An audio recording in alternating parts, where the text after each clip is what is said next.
Hey guys, what's up? Just a little early on this one. The Last Stand. I got in to see this movie. It's not the normal type of movie, but I wanted to do some more action movies in 2013 because I love action, films as a genre in general, and there hasn't been too many good ones lately. It's Arnold Schwarzenegger's first movie since Terminator 3, and I guess it's been like 10 years or whatever. I don't know. He was out being governor, cheating on his wife, doing all that stuff.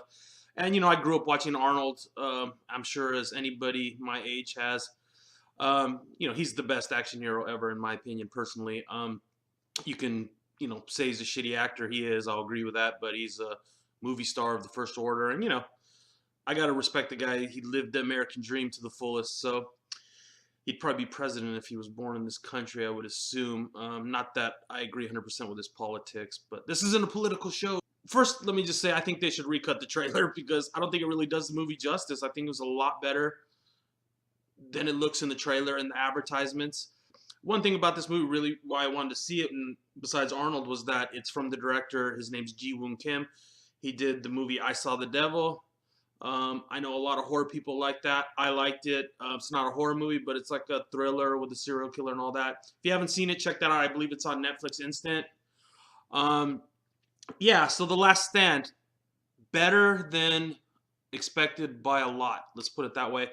They show that scene in the trailer with Johnny Knoxville and him shooting the machine gun, and Johnny Knoxville looks all goofy. Johnny Knoxville doesn't ruin the movie. He's only in it a couple scenes, and he's a nice little, he's comic relief. But everybody in this movie has comic relief. It kind of reminded me of, parts of it are definitely like a Western. One of the bad guys is a single shooter. It's called The Last Stand. It happens in this Arizona town that's a border town to Mexico. And the basic plot is this guy escapes federal custody, and he's like a drug kingpin. He's trying to make it back to Mexico. He's got this really fast car. It's a Corvette ZR1 or something. I'm not a car guy, but the car kind of is like its own character in the movie. And some of these scenes are kind of Road Warrior-esque.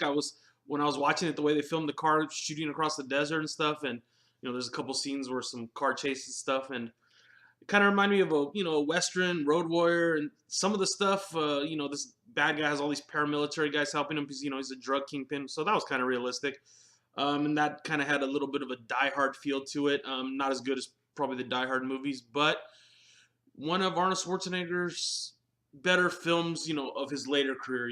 Not as good as the original stuff, but this one was definitely fun. It's funny. They play off the fact that Arnold's old, and it's, you can't hide that fact, so they run with it, and they surround him with a pretty decent cast. He's got Luis Guzman in here. One of the bad guys is the Peter Stormare from Fargo. You got Rodrigo Santoro in here, who was Xerxes in 300. A couple cute girls. I can't think of their names off the top of my head, but this movie's not like super serious, but there's a lot of damn action and bloodshed, machine gun fire.